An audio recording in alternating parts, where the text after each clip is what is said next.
Amém. Glória a Jesus. Nós queremos nessa noite meditar numa palavra. Eu procurarei ser breve. Eu gostaria que você abrisse sua Bíblia no texto que se encontra em Neemias. Neemias, está no Velho Testamento. Glória a Deus. Neemias, no capítulo 4.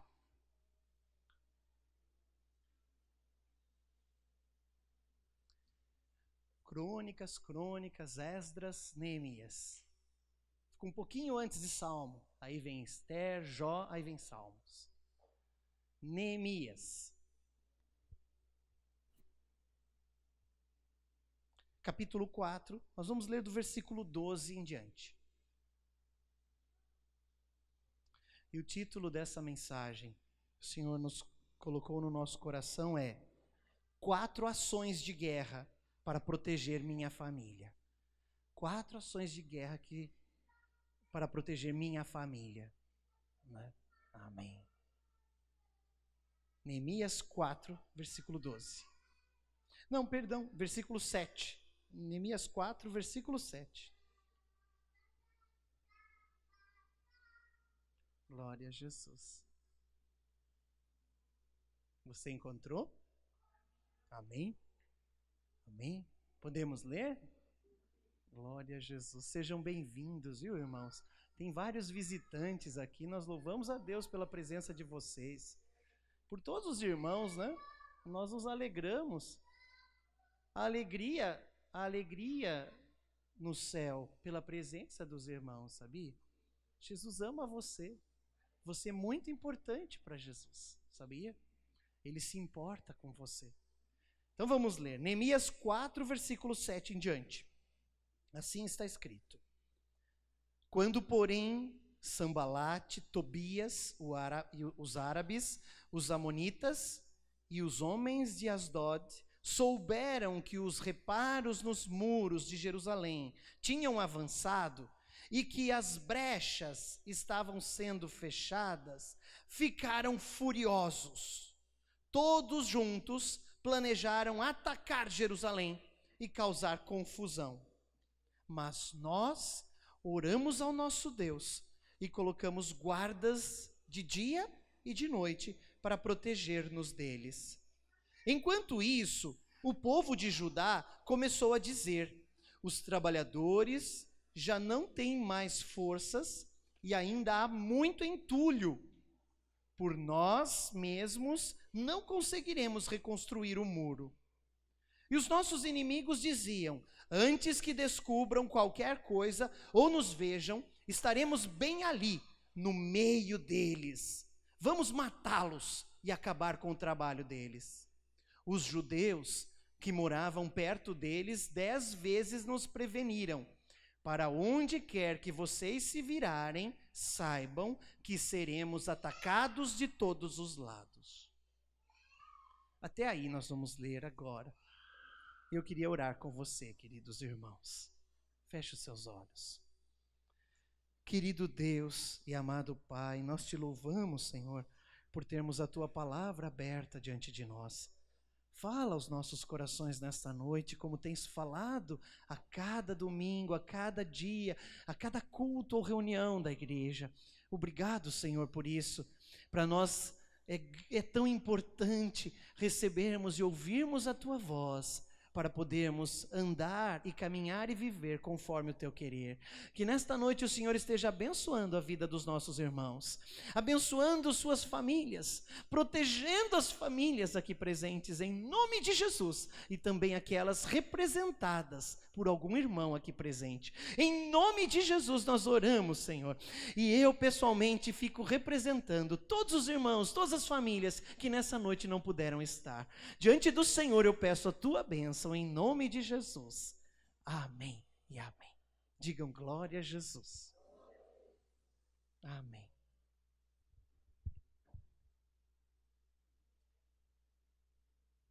Glória a Jesus, irmãos. Eu estava orando, pedindo ao Senhor esta semana uma palavra para que pudéssemos compartilhar nessa noite um alimento de Deus que pudesse alimentar, saciar a nossa fome. Glória a Deus. Semana passada fomos tremendamente abençoados e alimentados, e temos sido alimentados a cada dia. Amém? Porque o Senhor Deus, através do Espírito Santo, Ele traz para nós ensinamentos que são, na verdade, um processo de crescimento espiritual para as nossas vidas. Não é? É por isso que a gente vê, alguém pergunta, pastor, precisa ir na igreja todo domingo? E se eu for só na Santa Ceia? Não tá bom? Né?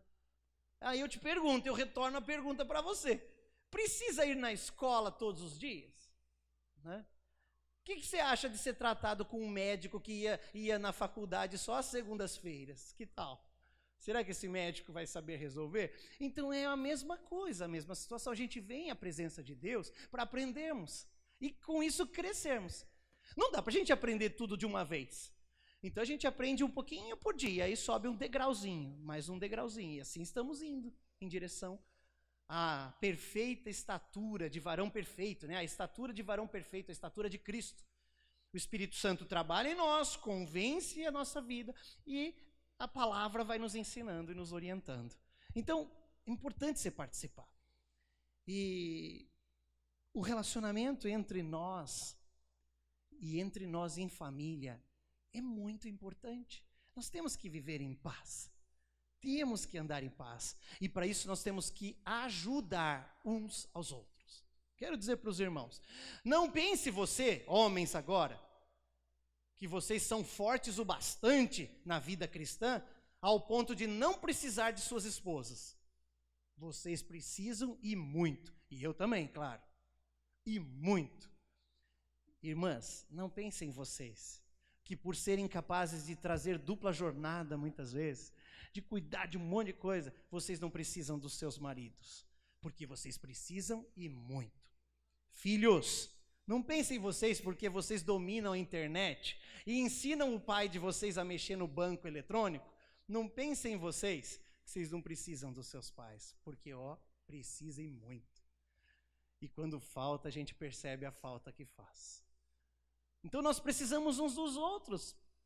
Deus nos colocou ali em família justamente para nos ajudarmos uns aos outros, nos fortalecemos uns aos outros. Nós estamos vivendo em tempos de guerra espiritual, né?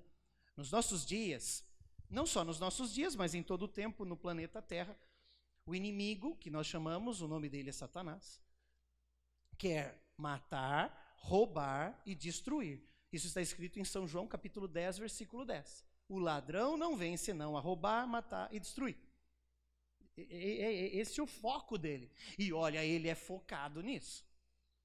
Nós temos que clamar e orar e invocar o nome do Senhor, porque nesses dias de carnaval, Ele aplica suas ferramentas para ceifar vidas. Como é triste isso. Ele mata muita gente, rouba muita gente, destrói muita gente. Nós temos que orar. Mas nós também temos que entender, então, o que podemos fazer nessa guerra para defender, proteger a nossa família. E quando eu falo nossa família ou minha família, entenda duas coisas. Primeiro, entenda a sua própria família lá, sua casa, seu pai, sua mãe, ou seu marido, sua mulher, etc. Né? Entenda seus parentes, familiares, sua família. Mas entenda também a igreja do Senhor Jesus, porque também é nossa família. Né? A igreja do Senhor Jesus é a família de Deus e nós fazemos parte dessa família. Então, protegendo a nossa família particular, e cada um aqui fazendo isso, protegeremos também a família de Deus, a igreja. E ela avança, e ela segue caminhando, e ela segue fortalecida, ganhando novas famílias, né? Famílias, e mais famílias, e cuidamos das famílias, e amamos as famílias, e Deus nos dá mais famílias, e vamos seguindo conforme a vontade de Deus. Então, 4 ações, diga para o seu irmão, 4 ações. Fala para ele assim, é ação, fala. Isso, fala, não é parado. Isso, é ação. 4 ações. E agora diga, de guerra. Isso. Então não é de paz, é de guerra. Nós não estamos vivendo tempos de paz na terra, mas de guerra. Para proteger a nossa família. Diga para ele, para proteger nossa família. Vamos rapidamente entender quem era Neemias e o contexto de tudo isso, porque eu quero usar o texto de Neemias e o exemplo dele, de liderança dele, para que você adote a mesma liderança de Neemias e aplique para proteger sua família, porque ele estava lá para proteger a família dele. Neemias era um administrador. Nos nossos dias, a função dele era um administrador, um consultor particular do rei, do rei do império Medo-Persa. O nome do rei era Artaxerxes I. Viveu entre os anos de 465 a 424 a.C. Rei Artaxerxes. A história registra o rei Artaxerxes. E Neemias era consultor, administrador do rei, particular. Naquela época, essa função recebia o nome de copeiro. Porque, na verdade, ele ficava do lado do rei. E ele era um homem de tanta confiança do rei, que todas as coisas que o rei ia tomar ou comer, ele provava antes, para ter certeza que não estava envenenado e não causaria um dano ao rei. Ele protegia a vida do rei Artaxerxes, Neemias. E ele era um conselheiro, então o rei, tudo o que precisava saber, as decisões importantes que precisava compartilhar, compartilhava com quem? Com o homem de maior confiança dele. Era o seu copeiro, era Neemias.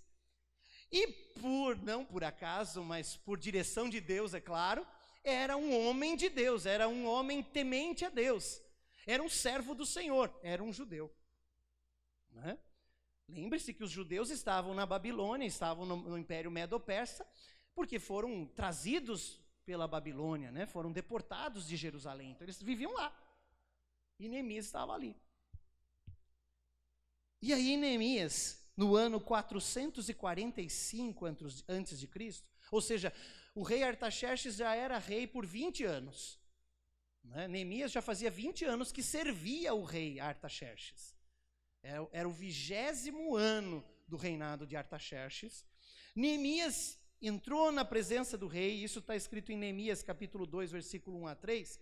Ele entrou na presença do rei para servir o rei, mas ele estava com um semblante triste. Né? E o rei percebeu, porque nunca o rei tinha visto Neemias dessa maneira. Já como um bom servo Neemias, ele nunca demonstrava seus sentimentos perante o rei, para não incomodar o rei. E ele nem podia fazer diferente. Mas nesse dia ele não conseguiu se segurar. A tristeza dele era porque a cidade da família dele, a nação da família dele, o povo dele, estava derribado, estava derrotado, estava em ruínas. Jerusalém se encontrava em ruínas. E quando ele entrou na presença do rei, então, Neemias estava triste, e o rei falou: por que você está triste, Neemias? O que está acontecendo com você? E Neemias então diz ao rei assim, com muito medo: eu disse ao rei, que o rei viva para sempre. Como não estaria triste o meu rosto, se a cidade em que estão sepultados os meus pais está em ruínas, e as suas portas foram destruídas pelo fogo? Neemias finalmente compartilhou ali a preocupação dele. Falou: olha, rei, e diz que com medo ele fez isso, mas ele compartilhou sinceramente. Falou: rei, como eu não poderia estar triste se a cidade de onde eu sou está destruída, está em ruínas, as suas portas estão queimadas? E o rei, tocado por Deus, né, movido de compaixão, o rei então resolve dar autorização para Neemias para ir para Jerusalém reconstruir os muros da cidade e colocar suas portas. E é bonito isso, porque o rei não só dá essa responsabilidade para Neemias, como também dá a ele uma autoridade. Fala: Neemias, você vai ser um dos governadores da Pérsia. Você vai governar a Judéia. A região de Jerusalém, você vai ser o governante lá. Então aqui o seu crachá, governante da Pérsia. Então Neemias foi com uma autorização para reconstruir os muros, foi com uma liberação financeira do rei Artaxerxes, que era o imperador de tudo, e ainda foi com um cargo oficial na Pérsia, que era de governador daquela província, da região da Judéia. Foi ele para lá. Esse era o Neemias, homem de Deus, homem de confiança. Chegando lá, Neemias se depara com alguns inimigos. E a gente pode ler, nós lemos aqui no versículo 7 e versículo 8 do capítulo 4, que nos mostra o nome até desses inimigos. Olha lá, diz assim no versículo 7: quando, porém, Sambalate, Tobias, os árabes, os amonitas e os homens de Asdod souberam que os reparos dos muros de Jerusalém tinham avançado e que as brechas estavam sendo fechadas, ficaram furiosos. Versículo 8: todos juntos planejaram o que? Atacar Jerusalém. Diga, atacar. Os inimigos queriam atacá-los, atacar Jerusalém, sabe?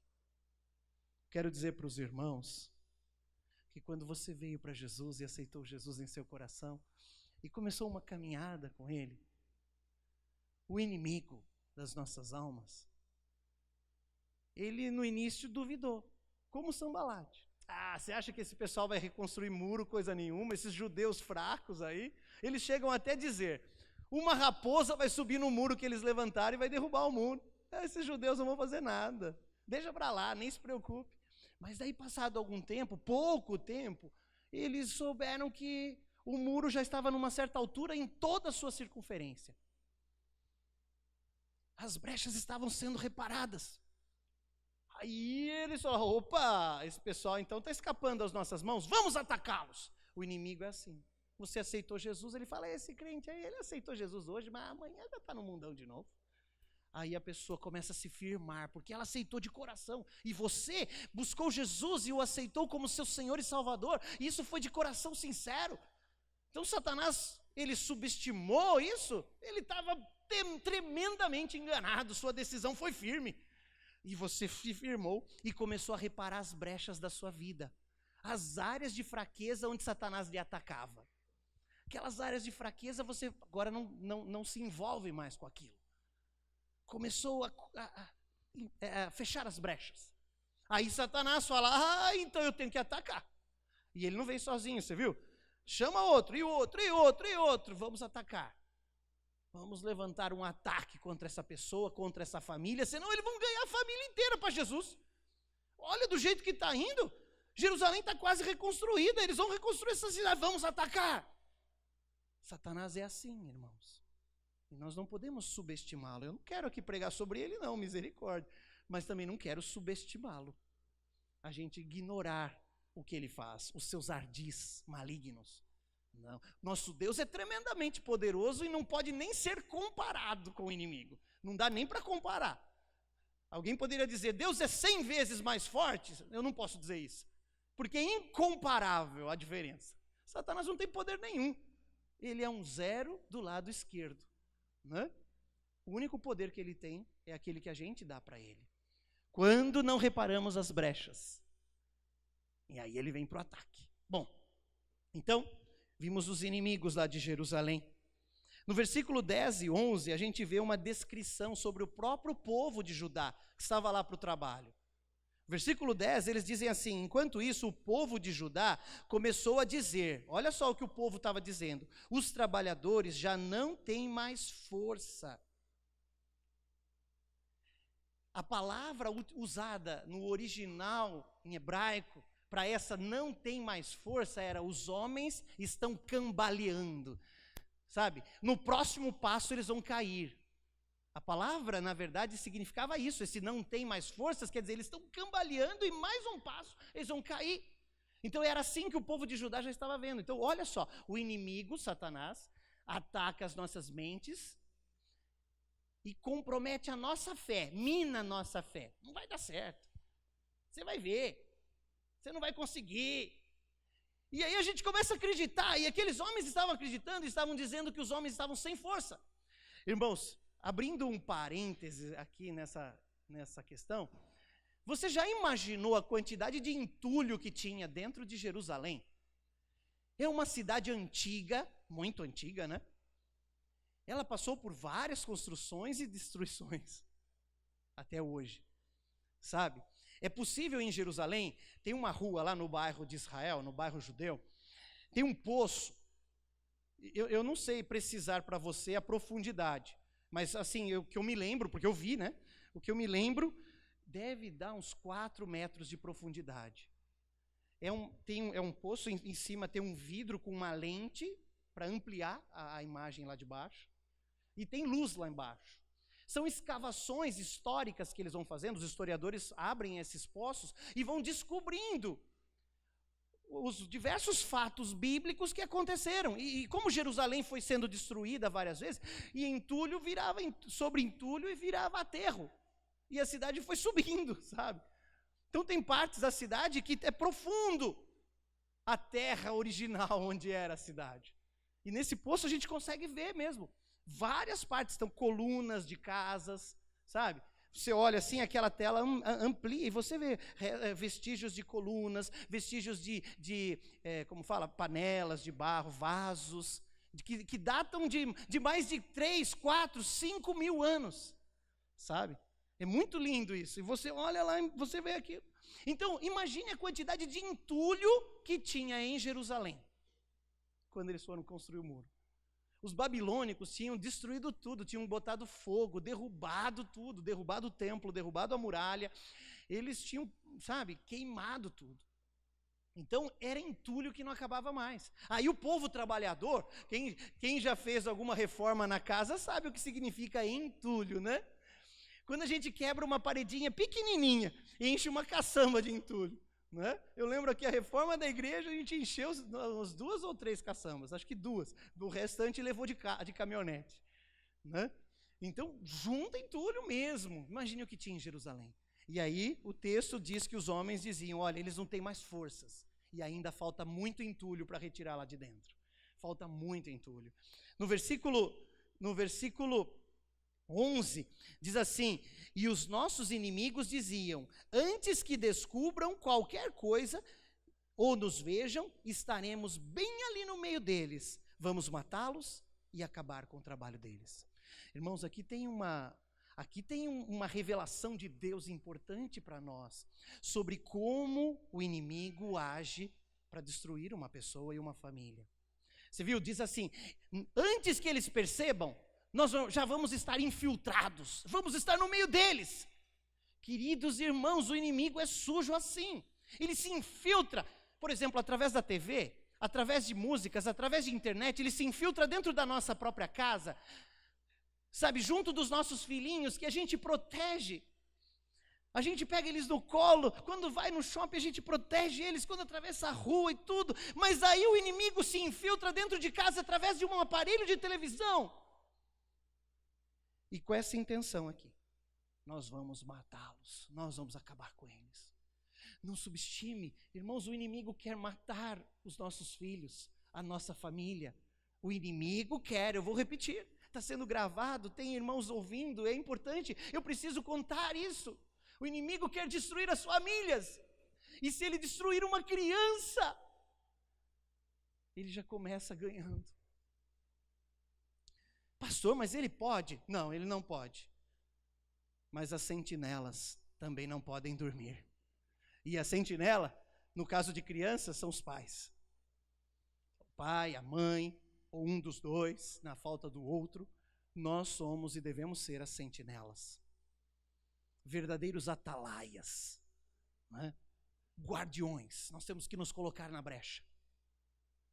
E é sobre isso que eu quero falar, essas 4 ações. O inimigo é feroz e ele é mau. Não se engane. Sanbalate, só para você saber a história, Sanbalate era um governador também da Pérsia. Então ele era par, né? Par do Neemias. Só que ele era governador de uma outra parte da província. E não tinha ninguém comandando ali a Judéia, então ficava sob o comando de Sanbalate. Quando Neemias chegou, Ele não podia matar o Neemias. Ele não podia falar, não, Neemias, eu não te aceito aqui. Ele não podia, porque Neemias trazia uma carta selada do rei Artaxerxes que dizia que ele era governador agora daquela região. Então o Sambalate ficou muito, assim, enciumado, sabe? Irritado. E ele que levantou os inimigos para ir contra o povo de Deus. E é igualzinho o inimigo. Essa terra, Satanás queria tomar conta. E com o pecado humano, Satanás teve direito para isso. Aí Jesus Cristo veio ao mundo, morreu, ressuscitou ao terceiro dia e estabeleceu o reino de Deus, através das nossas vidas, a igreja. E aí agora, Satanás ele tem que respeitar, porque nós temos uma autoridade recebida de Deus. É verdade, a igreja do Senhor Jesus, a igreja legítima, né? Lavada e remida no sangue do Cordeiro, ela tem uma autoridade que ela recebeu de Deus, que é tomar posse da terra, salvar as vidas. E Satanás não gosta disso, claro que não. Antes ele dominava sozinho, agora ele não mais. Agora nós estamos aqui para dizer basta. E nós temos autoridade para isso, e a igreja precisa exercer essa autoridade. Começa na nossa família. A gente vê Satanás querendo minar ali o bom amor, o bom relacionamento familiar. Aí que o soldado, a sentinela, precisa levantar clamor e oração. Bom, então, irmãos, os mesmos inimigos de Neemias são nossos também. Não pense que o Sambalate que estava por trás de tudo lá era também o inimigo Satanás. Lógico. O mesmo inimigo do Neemias é o mesmo inimigo nosso. Não é diferente, não. Só que naquela época estava usando o Sambalate. Nos nossos dias usa outras coisas e outras pessoas. Né?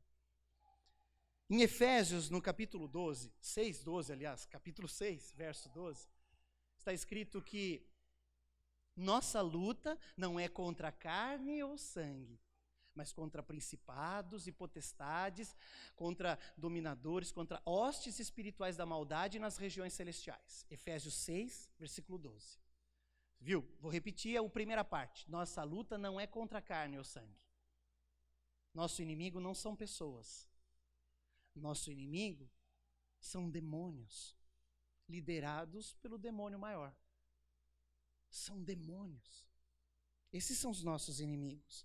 Daí, não adianta a gente querer bater nele com essa pasta. Vou bater nele. Não vou conseguir. Não adianta gritar com ele. Né? Sai! Coitado de quem está sendo liberto ali. Vai ficar surdo. Vai ficar liberto, mas depois surdo. Então, na verdade, nós precisamos de armas espirituais. Armas espirituais. E é isso que eu quero falar das 4 ações. 1 Pedro, capítulo 5, versículo 8, Pedro escreve com uma sabedoria tremenda, dizendo assim: estejam alertas, vigiem. Olha só como ele começa a frase. 1 Pedro 5, 8, ó, estejam alertas, vigiem. Vira para o seu irmão e fala assim: vigia, irmão. Isso. E aí Pedro diz assim: o diabo, inimigo de vocês, anda ao derredor como leão, rugindo e procurando a quem possa devorar. Né? O diabo, vosso adversário, anda ao seu derredor, bramando como leão, buscando a quem possa tragar. Então nós não podemos dar bobeira. Os irmãos creem que o inimigo realmente faz isso? Amém? Você crê nisso? Então nós temos que fazer alguma coisa, não é? Quando a gente sabe que os ladrões podem entrar numa casa e tal, a gente vai lá, contrata um serviço de alarmes, né? Ou então a gente põe no seguro, guarda as coisas de mais valor bem escondidinhas, né? Põe o carro no seguro, porque a gente acredita que o inimigo pode, que o ladrão pode entrar lá e fazer alguma coisa. A gente faz isso.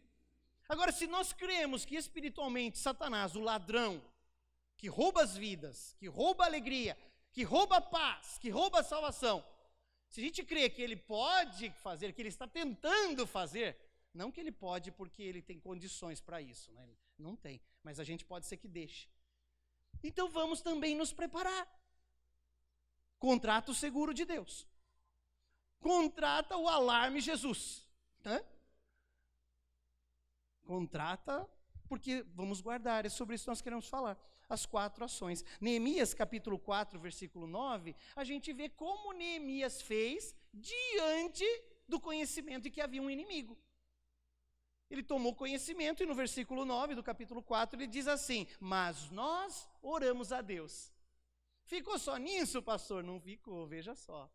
Ele falou, nós oramos a Deus e depois em seguida nós colocamos guardas de dia e de noite para proteger deles, para nos proteger deles. Então 2 coisas, irmãos. É preciso orar, mas é preciso agir também. É fé em ação para proteger nossa família. Fé em ação. Amém? Diga para a pessoa do seu lado, da sua família, diga assim, fé e ação para nos proteger. Amém. Olha, primeira ação de guerra que nós precisamos ter. Primeira ação de guerra. Fortalecei-vos no Senhor e na força do seu poder. Diga para o seu irmão, fortalecei-vos no Senhor e na força do seu poder. Isso está escrito em Efésios, né? Lá no capítulo 6, versículo 10, o próprio apóstolo Paulo nos orienta dizendo, fortalecei-vos no Senhor. O que quer dizer isso? Né? Encontre força em Deus, ele está falando. Se abrigue no Senhor, como no Salmo 91, aquele que habita no esconderijo do Altíssimo. Quer dizer, se abrigue na presença do Altíssimo, do Deus Todo-Poderoso, do Senhor.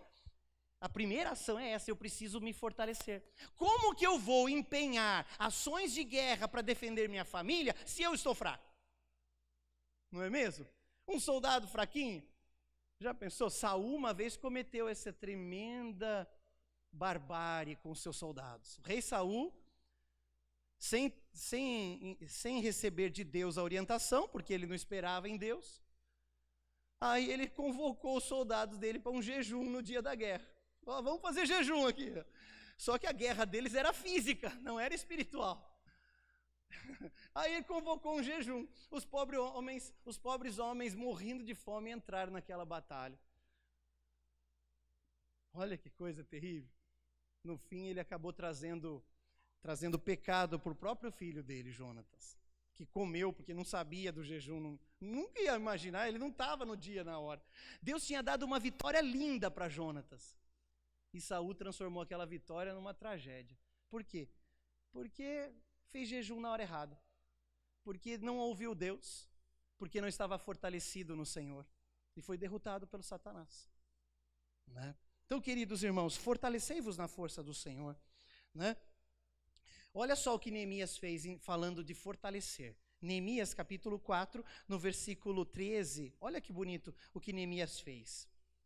Por isso, posicionei alguns do povo atrás dos pontos mais baixos do muro, nos lugares abertos, divididos por famílias, armados de espadas, lanças e arcos.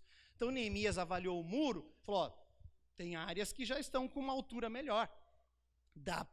É mais difícil para o inimigo saltar, mas tem áreas que ainda estão baixas.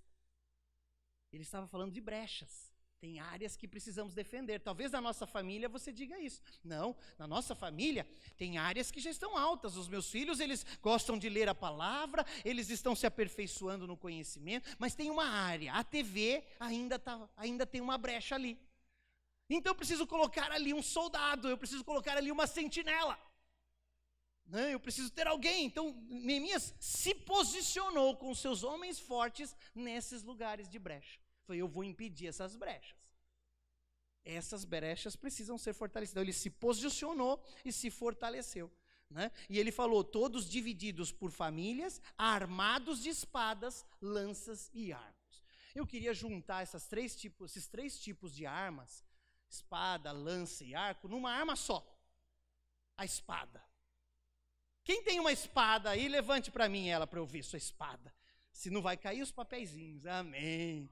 Aí, ó, né? A nossa espada. A Bíblia diz, a própria Bíblia diz, lá em Efésios, capítulo 6, que a espada do Espírito é a palavra de Deus. né? Então a palavra de Deus é a espada do Espírito.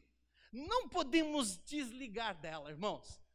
Todo bom soldado anda com a sua espada na cintura. Nada de deixar a espada guardada dentro de casa pegando poeira lá. Espada tem que andar com você. E eu não estou brincando, não. Aqui eu estou falando literal, não é uma alegoria, não. É para você pegar a Bíblia e carregar ela. Lá no seu escritório, deixa a Bíblia em cima, sobre a mesa. Num cantinho onde possa, inclusive, ser vista. Né?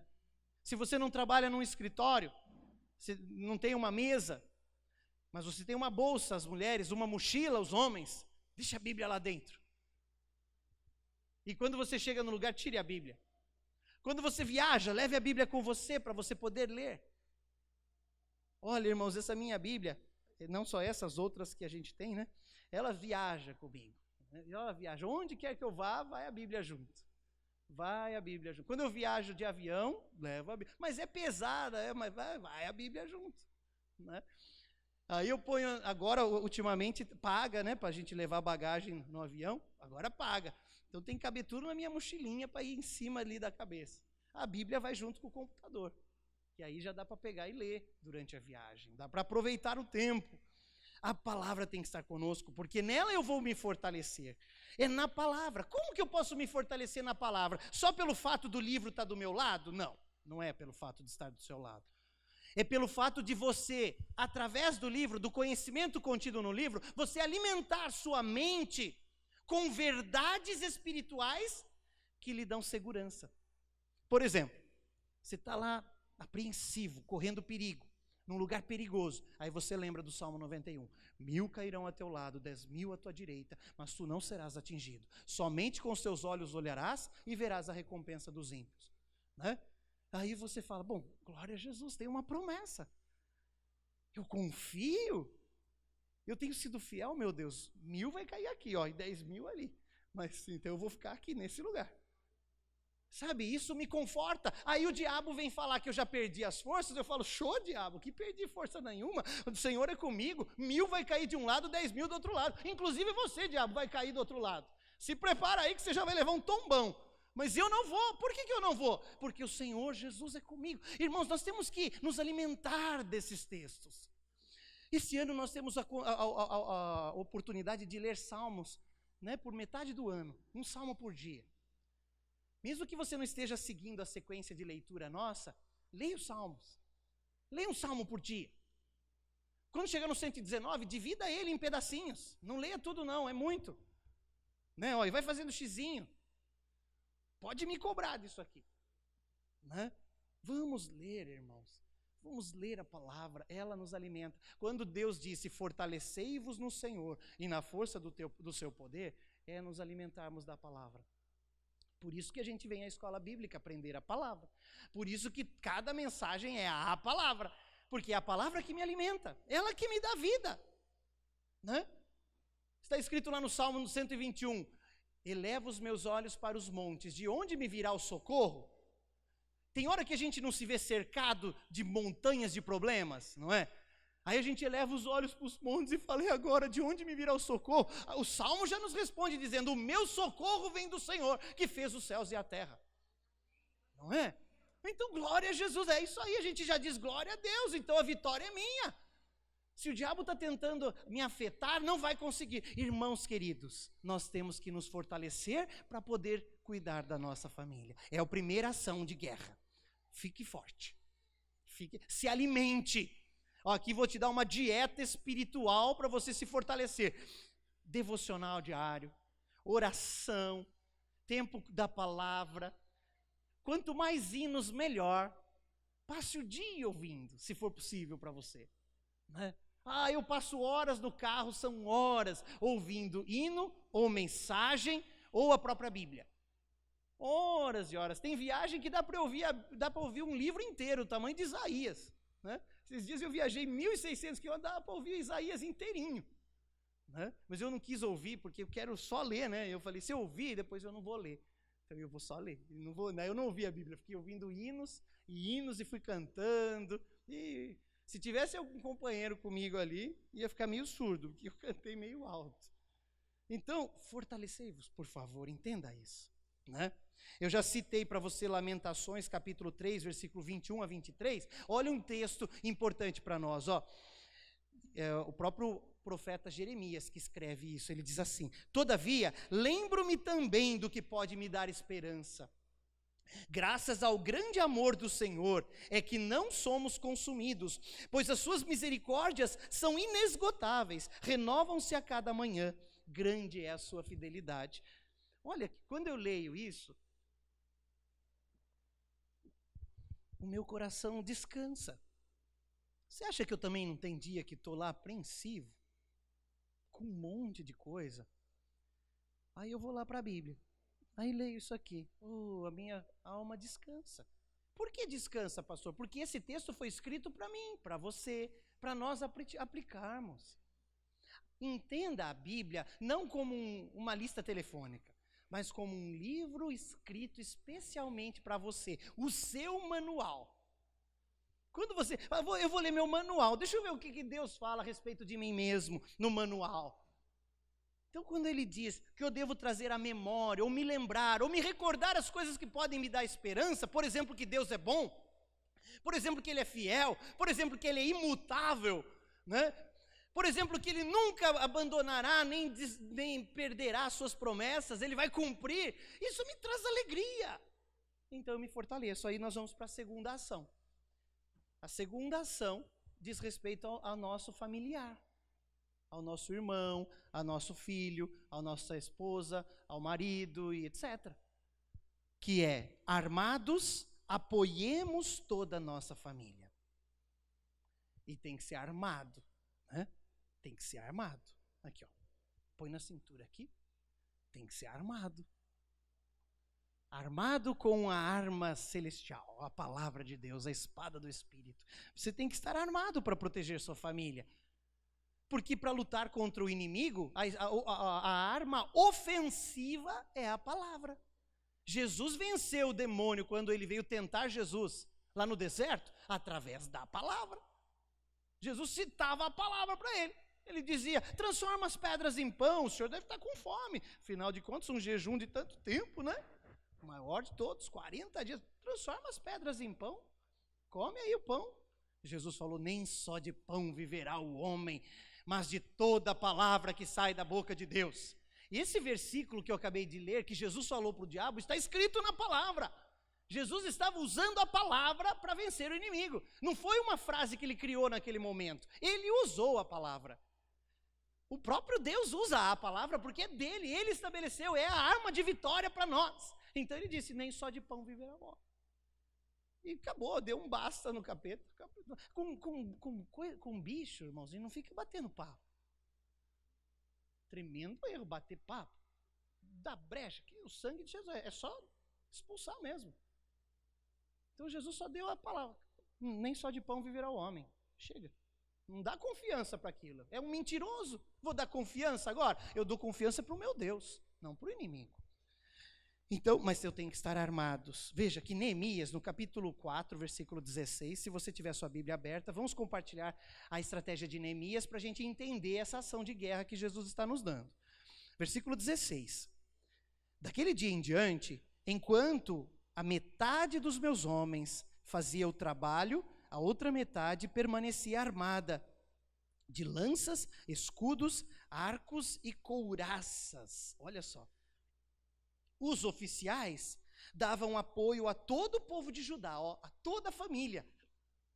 Davam apoio a toda a família. Quem eram os oficiais? Os líderes, os responsáveis. Versículo 17. Que estava construindo o muro. Aqueles que transportavam material faziam o trabalho com uma mão e com a outra seguravam uma arma. E cada um dos construtores trazia na cintura uma espada enquanto trabalhava, e comigo ficava um homem pronto para tocar a trombeta. Eu ia trazer a trombeta e eu esqueci. Agora que me lembrei. Queria mostrar para você o toque. Irmãos, armados, apoiemos toda a nossa família. Veja que Neemias viu que tinha brecha, então ele posicionou as pessoas que já tinham se fortalecido na fé, posicionou nessas brechas. Agora, posicionou como? De qualquer jeito? Não, armados. Aí ele orientou os oficiais, falou: oficiais, não é para vocês só ficarem dando ordem e vendo o serviço. Vocês também têm que estar preparados e armados, cada um deles estava com uma espada, para defender o seu irmão que está trabalhando ali. Você tem a responsabilidade de defendê-lo, protegê-lo, guardá-lo, ampará-lo, socorrê-lo. Esse é o papel. Aí Neemias falou para os outros assim, falou: ó, todo mundo tem que se ajudar. Os trabalhadores que carregarem material, pegam um tijolo com uma mão, com a outra mão a espada. A espada não tira da mão, não. A arma fica sempre na sua mão. Eles estavam em guerra, eles estavam fazendo uma construção em guerra. Tinha que estar preparado. O que isso quer dizer para nós hoje? Na prática, irmãos, quer dizer que quando você vai lá para o trabalho, né? A gente fala: pastor, é tão difícil, a gente não tem tempo de orar, eu trabalho, eu entro cedo no trabalho. Mas enquanto você trabalha, uma mão no trabalho, outra mão na espada. Mas pastor, é possível? Claro que é, ainda mais hoje.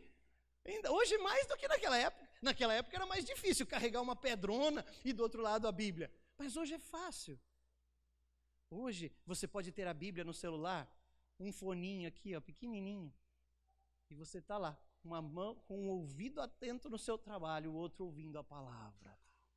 Enquanto você trabalha, sem foninho agora. Enquanto você trabalha, você está lá assim: glória, glória, aleluia. Né? Está louvando o Senhor. Está adorando o Senhor. Está lá na fábrica trabalhando. Você está: oh Jesus, o Senhor é poderoso. Faz uma obra aqui nesse lugar. Está lá trabalhando. Abençoe a minha família. Abençoe essa família que eu trabalho junto. Coloque as suas mãos protetoras. Né? Oh Jesus, que o meu trabalho aqui seja para a tua glória. Está trabalhando. Eu faço isso. Quantas vezes eu estou lá. Esses dias eu estava avaliando o pomar. Colhendo as frutas do pomar. Né? Eu e o meu amigo. Aí tinha hora que eu me distraía. Né? Ele falou: Rodrigo, é essa planta aqui, que tinha a planta certa para colher. Porque eu estava lá orando. Eu estava orando: Senhor Jesus, abençoa esse meu amigo que está aí do lado. Toca no coração dele. E colhendo laranja. A gente pendura uma sacola no pescoço. E ela tem uma abertura aqui, você vai jogando laranja aqui dentro. Depois você chega numa caixa, abre o fundo e despeja toda a laranja que está ali dentro. É uma bênção colher a laranja, né? Principalmente orando. É uma bênção desenvolver qualquer trabalho. Está lá fazendo a jardinagem, cortando a grama. Glória a Jesus, aleluia, Jesus, aleluia, eu estou aqui para a tua glória, Jesus. Essa grama vai ficar bem bonita porque é para a glória do Senhor. Tudo que eu fizer, eu posso estar glorificando o Senhor, adorando o Senhor, orando, intercedendo. Senhor, me protege de acidentes. Irmãos, quando você está dessa maneira, o inimigo não pode passar nem perto de você. É sério, não estou brincando, não é positivismo não. Ele não pode mesmo. O Senhor vê, o Senhor está lá pessoalmente. Satanás sai queimado. Então vamos exercer a segunda ação. Primeira ação, fortalecer a nós mesmos. Segunda ação, nós vamos nos posicionar armados pelo nosso próximo, orando por ele, orando por cada um deles, seja do nosso trabalho, seja escolas, na escola os nossos amigos, crianças, seja onde for, na igreja os nossos irmãos e na nossa casa, a nossa família. Nós vamos interceder por eles, nós vamos estar orando. Agora, como faz isso? A arma, eu já disse, a arma é a Bíblia. Essa é a arma ofensiva. Lá em Efésios capítulo 6, nós vemos diversos equipamentos de guerra, na couraça não, na armadura, né, de Deus. Mas a gente vê só uma arma ofensiva, é só a espada, é a Bíblia. E o próprio texto diz que é a Bíblia. A espada do Espírito, a palavra de Deus, está aqui. Cada um tem a sua. Então nós temos que usar isso aqui. Usar como, pastor? Usar em casa, com os nossos filhos, para cuidar da nossa família. Então, uma das principais ações com a espada, uma das principais guerras, culto doméstico. Temos que fazer um culto em casa. Pastor, mas meu filho não vem participar. Não tem problema, faça por ele. Aliás, se ele não vem, mais ainda que você tem que fazer por ele. Eu já vi pais falarem assim: pastor, a gente não ora em casa porque os meus filhos não querem orar, a gente não consegue. Eu falo: mas orem por eles vocês, deem o testemunho. É que uma coisa eu quero falar para você: se os nossos filhos não nos veem nunca lendo a Bíblia, orando, eles começam a entender. Fala, engraçado, meu pai vive me mandando ler a Bíblia, mas eu nunca vi ele ler. Engraçado, o meu pai vive falando para eu orar, mas eu nunca vi ele orar. O testemunho é tudo, é o que nos dá autoridade. Se nós não fazemos, não dá para pedir para o filho fazer. E filhos, vocês cujos pais ainda não são convertidos, aí a salvação deles depende da sua oração de guerra. Depende da sua ação. Então nós temos que orar, nós temos que clamar. Eu já estou chegando no final. Irmãos, a arma de guerra é a palavra. Então, por exemplo, seu filho tem que ser seu amigo, seu melhor amigo. Pais, agora eu vou falar pai só, porque vou falar filho, homem. A mulher também, mas eu quero falar especificamente. Porque tem alguns assuntos que os pais é que vão trabalhar com seus filhos e vão conversar, né? Aí, em vez da gente aconselhar o nosso filho usando o livro do Paulo Freire, que misericórdia, eu vou usar a Bíblia para aconselhá-lo. Em vez de eu aconselhar meu filho assistindo o filme do Steven Spielberg ou qualquer outro, eu vou usar a Bíblia para aconselhar. Não é que eu não posso assistir o filme com ele, posso, mas na hora de aconselhar é a palavra que eu vou aplicar. Eu abro a Bíblia, filho, vamos ler junto um salmo hoje? Né? Vamos ler. Filho, vamos dar um passeio junto? E no passeio a gente ouve um hino, no passeio a gente fala da Bíblia, fala de outras coisas também, mas sempre traz para a Bíblia. Tem uma canção, um hino americano que o meu filho gravou para mim no carro, eu gosto muito, e que o cantor fala assim, né? Que na casa dele, a mãe dele, eles sempre iam ler o livro dos Salmos, mas podia ser o salmo que fosse, ela sempre encontrava espaço para falar sobre graça. Ele fala assim, she always find to talk about grace. Falar sobre graça. Ela sempre encontrava tempo para falar da graça de Deus, do amor. Nós temos que encontrar isso. Então você vai conversar com o seu filho sobre, sei lá o que ele gosta, sobre carros. Aí enquanto está falando de carro, você fala, olha filho, é legal carro mesmo, né? Mas olha, uns confiam em carros, outros em cavalos. Mas nós faremos menção do nome do Senhor. Sabe, você mostra para ele que a palavra é importante. Quando sua esposa vem bem, será que nós precisamos comprar um sofá novo para a sala? Olha, o nosso sofá já está rasgado, e ela vai falar assim, inclusive é o lugar do sofá que a gente faz o nosso culto, mas ele está rasgado, precisamos trocar o sofá. Aí o marido sábio fala, amor, que bênção, vamos orar a Deus, vamos pedir a direção dele, vamos ver como estão as nossas finanças, se dá para comprar o sofá. Vamos ver a vontade de Deus, vamos orar, vamos começar a pedir um sofá novo. Entende, irmãos? A gente, em nossa casa, a gente tem que trazer a palavra. A palavra não pode ser coisa só de igreja. A palavra tem que ser a nossa regra de vida o dia inteiro. Eu trabalho, eu olho para a Bíblia. Tanto é que lá na Ihara todo mundo sabe, quando convida a gente para fazer alguma apresentação, sabe que os principais textos que vão aparecer como frases de efeito que eles falam, vão ser da Bíblia. Vão ser da Bíblia. E eles falam para mim assim, normalmente eles falam, puxa vida, não. Esses dias um falou para mim assim,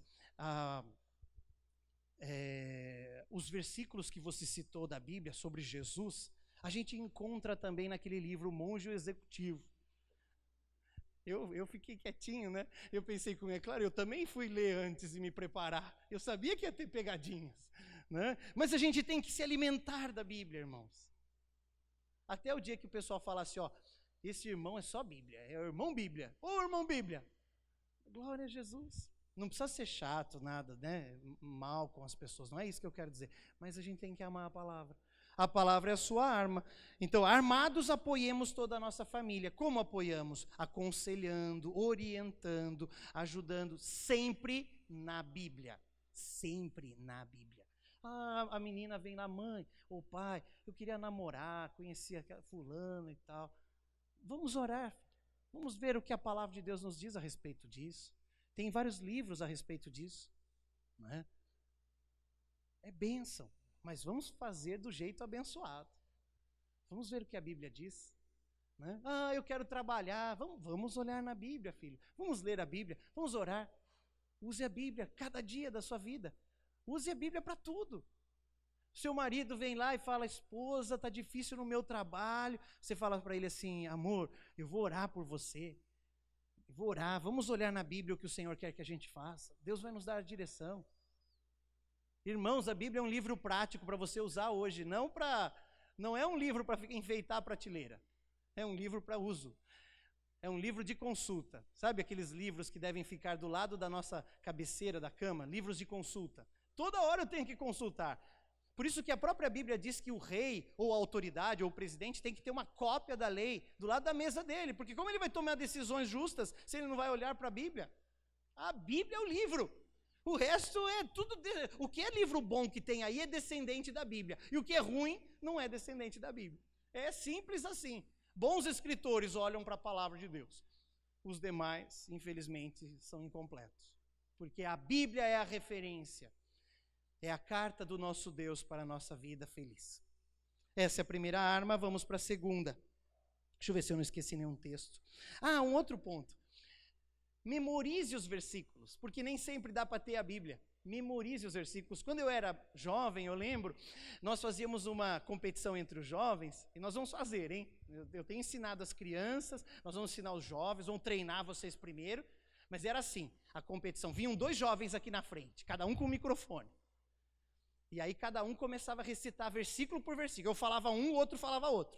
E eu outro. Até o primeiro que esquecia, né? Se eu falasse um versículo e o meu companheiro aqui do lado, não lembrou, ganhei dele. Às vezes a gente falava 40 versículos seguidos. Eu lembro de jovens, eu decorei vários salmos assim.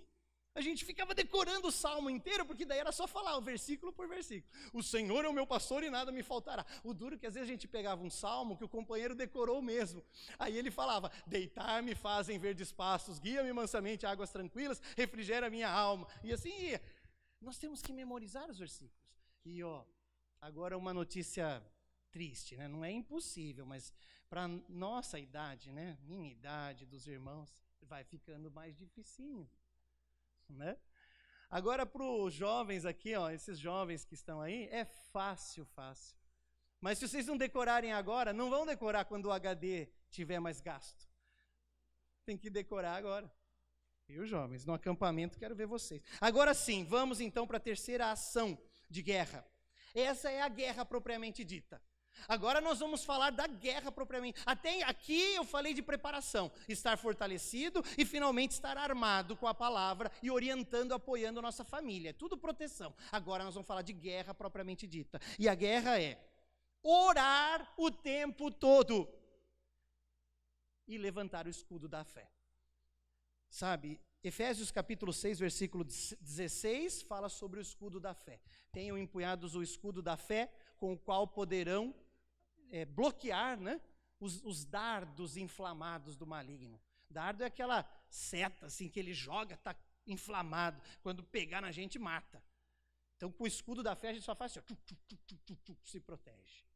E no versículo 18 fala, orando em todo o tempo. Orando em todo o tempo. Nós temos que orar. A guerra é a oração. Às vezes a gente acha que lutar com o diabo é sair andando por aí, pulando, esmurrando a mesa. Não, é orando. Quando eu oro, eu estou em guerra. Eu oro e falo, Senhor, aquele meu filho, ele pertence ao Senhor. Né? Eu oro pelo Mateusão e pela Gabi. Falo, Senhor, essas crianças são do Senhor. Em nome de Jesus, Senhor, eu não tenho força suficiente, mas no Senhor eu tenho. Para ensiná-los, orientá-los. Senhor, protege, guarda. Porque o inimigo é sujo, irmãos. Como eu disse, lembra o versículo? O inimigo se infiltra. Mas os nossos filhos estão lá, bonzinhos, bem orientados na escola, crianças educadas, os professores ficam felizes, eles são tão educados e tal, tão obedientes. Aí vem uma pessoa que não... A pessoa em si, Deus tem amor por ela, mas ela está sendo instrumento do diabo, como Sambalate, por exemplo. E aquela pessoa vem e fala, que é isso? Isso aí não tem nada a ver. Ou fala, você não quer experimentar essa balinha? Ou você não quer experimentar alguma coisa, um cigarrinho? É o inimigo, infiltrado, tentando corromper. Mas se você tem orado por seus filhos, Senhor, acampa os teus anjos. Dá força para ele dizer não na hora que precisa dizer não. Eu clamo a ti. E se eu estou lendo a Bíblia lá com ele em casa, e falando, e a gente está compartilhando, e tem culto doméstico, na hora que o bicho fizer essa afronta, ele sabe como escapar. Ele sabe como vencer, porque ele está preparado. E porque tem um pai, ou uma mãe, ou os dois, ou um vô, ou uma avó, ou os dois, ou tio, ou mesmo que seja um irmão da igreja que está orando, intercedendo, ou mesmo que seja o pastor. Na dúvida, eu oro pelos irmãos. E falo, Senhor, fortalece esse meu irmão. Não deixe ele cair, Senhor, guarda, acampa os teus anjos. Eu oro pelos irmãos, na escola, no trabalho. Né? Nós temos que orar, irmãos. O orar é travar a guerra. Agora, um exército ganha a guerra orando uma vez por mês? Ou guerreando uma vez por mês? Não dá. Tem que ser diariamente. Você tem que lutar pelos seus filhos. Olha só, Neemias usa o termo, e eu quero ler esse versículo de Neemias, né? Capítulo 4, no versículo...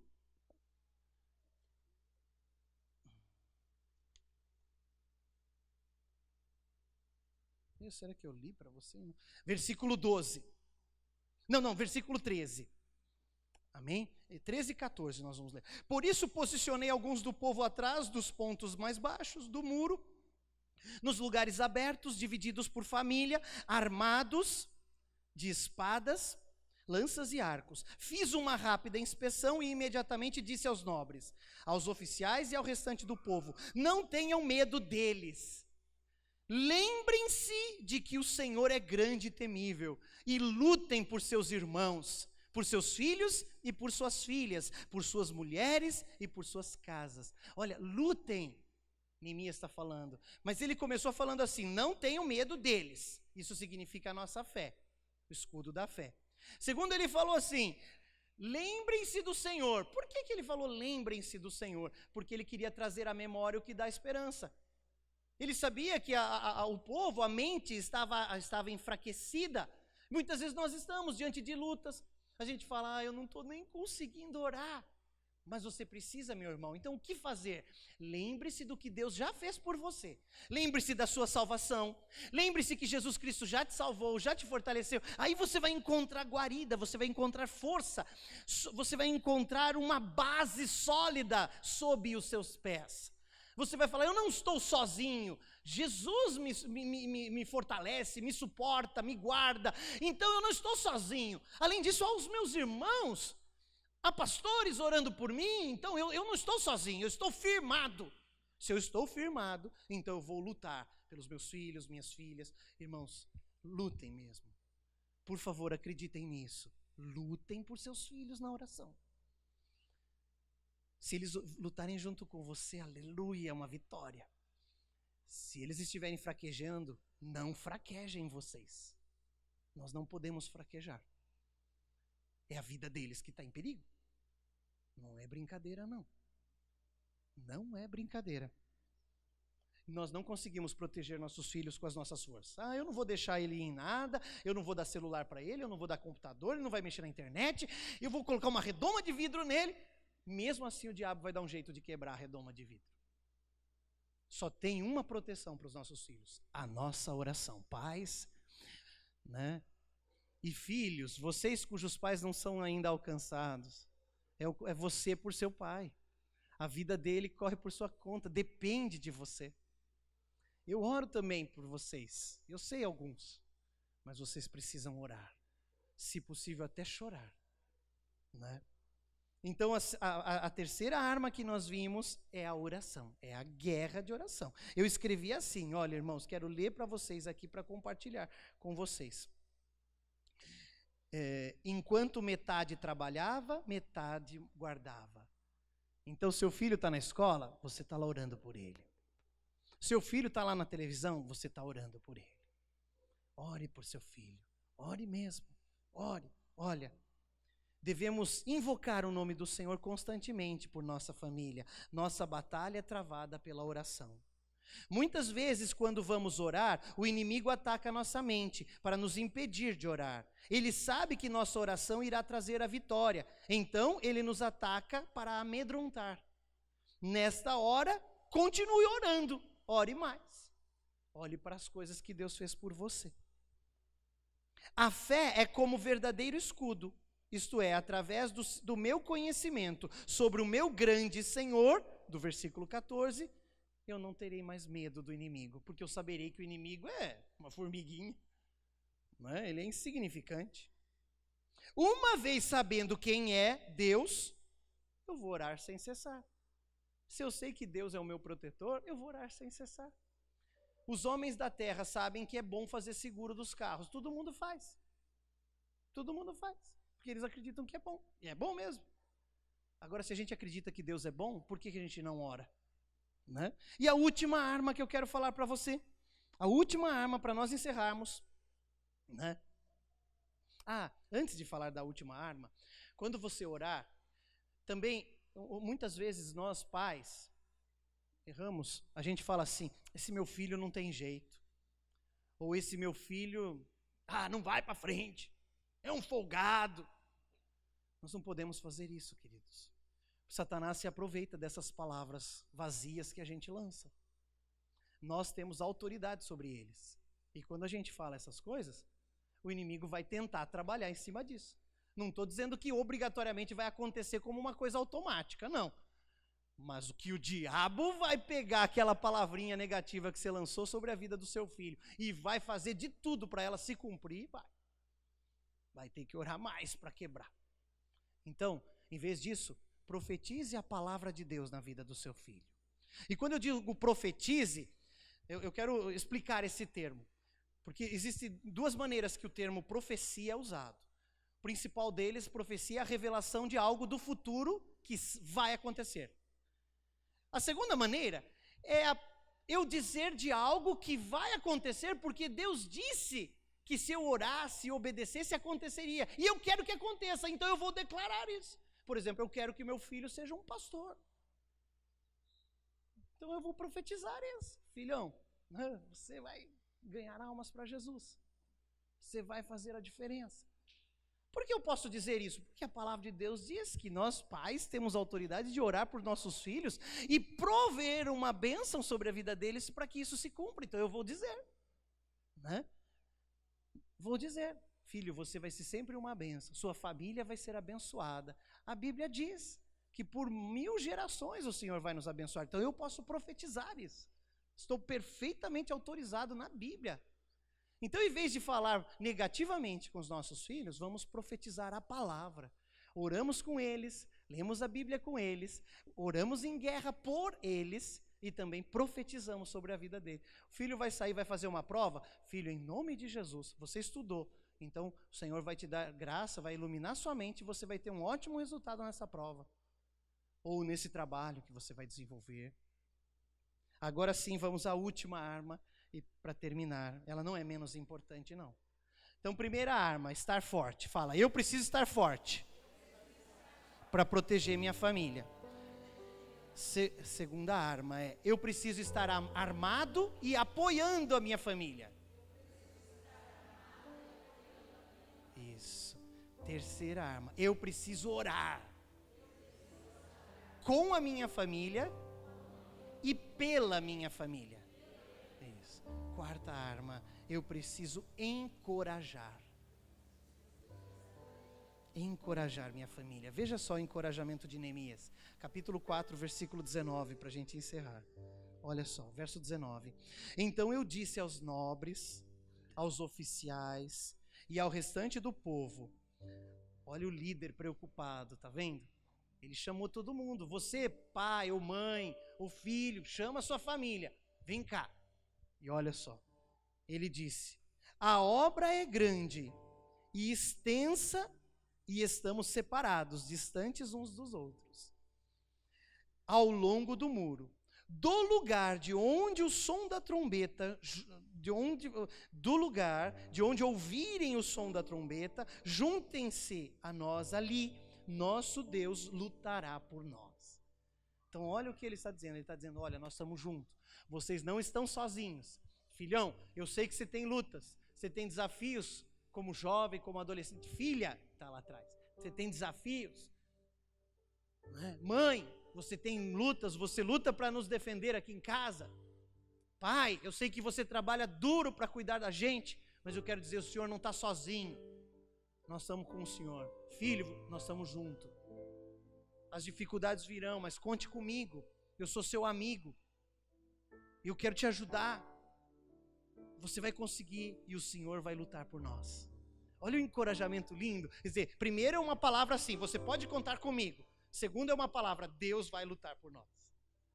Entende? Não é lavando as mãos, pode ficar tranquilo que Deus luta por você. Não, não é assim. Conte comigo e Deus lutará por nós. Nós estamos juntos e Deus lutará por nós. É o encorajamento. Esse encorajamento é importantíssimo. Deus lutará por nós. Nós estamos juntos. Neemias, ele tinha sempre um homem com ele, com uma corneta. A corneta era o chifre, sabe? Tinha o chifre de antílope, que é aquele grandão. Como chama isso mesmo? Chofar. E o chifre pequenininho, de bode, de carneiro, né? Eu tenho um pequenininho, porque o grandão é caro. Eu estou lidando lá para aprender, né? Eu só sei fazer um som até agora. É um som contínuo. Eu esqueci de trazer. Faz... Não tem nada a ver com isso que eu fiz. Mas é um som contínuo. E esse som contínuo era... A trombeta era tocada pelo sacerdote ou pelo profeta. E esse pequenininho era tocado pelo sacerdote. E quando ele tocava esse som contínuo, ele queria dizer, Deus vai falar. Deus vai falar. Então ele tocava aquela trombeta e aquilo atraía o povo e ele falava e ministrava o que Deus tinha para falar através do sacerdote. Quando ia ler a lei, eles iam ler a lei e eles tocavam a trombeta. Esse som contínuo. Começava forte e fazia... né? E aí o profeta, o sacerdote ia falar.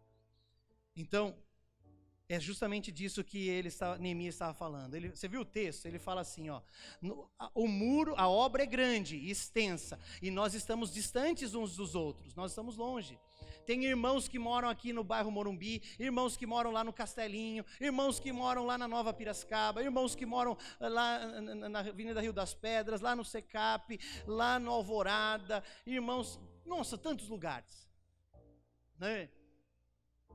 Eu olho assim para vocês, eu sei alguns lugares, mas não sei o nome do bairro, eu sei chegar lá no Jupiá, né? Tantos, a Vila Independência. Aí nós estamos aparentemente distantes, né? É assim, quando você ouvir o toque da trombeta, o que é o toque da trombeta? É o nosso pedido de clamor. Nós temos instrumentos de comunicação hoje eficazes. Vai pelo WhatsApp, irmãos, orem por mim. É o que Neemias estava falando. Então, quando vocês ouvirem o toque da trombeta, ali estaremos juntos. Como ali estaremos juntos se estamos distantes? Estaremos juntos no Senhor. Estaremos juntos em oração. Essa semana foi bonito, porque os irmãos oraram pela vida da irmã Danuze. E nós temos que continuar orando, não é? Também orando pelo nosso irmão Kaique. Eu até ia perguntar como ele está. Nós temos que orar. Orar a tantas pessoas. Orar, clamar. Pelos irmãos que estão ausentes. Olha a família, veja aí. Dá uma olhadinha aí. Qual família que está faltando? Todo dia quando eu saio do culto, eu e minha esposa, a gente faz uma lista. Não dos irmãos que vieram, dos irmãos que faltaram. Não para cobrar deles, claro que não. Mas porque a gente fica preocupado. Essas pessoas nós temos que orar mais. Por elas. Meus irmãos queridos, Deus ama você. Encorajem uns aos outros, né? Encoraje seus filhos a prosseguir. Encoraje sua família a estar no acampamento. Nós somos uma família e permaneceremos juntos. Não importa se você estiver longe, sabe? Às vezes acontece, um irmão muda de cidade ou de bairro muito distante e fala, pastor, eu vou precisar frequentar uma outra parte da igreja. O senhor me autoriza? Claro, meu irmão. Damos até uma carta abençoando você. E por isso vamos estar separados? Viramos inimigo? Não, continuamos igual, mesmo corpo, mesma família, tudo igual. Estamos juntos. Amém? Estamos juntos? Amém. Então encorajem uns aos outros. Vira para o seu irmão e fala, nós estamos juntos, irmão. Fala assim: conte com as minhas orações.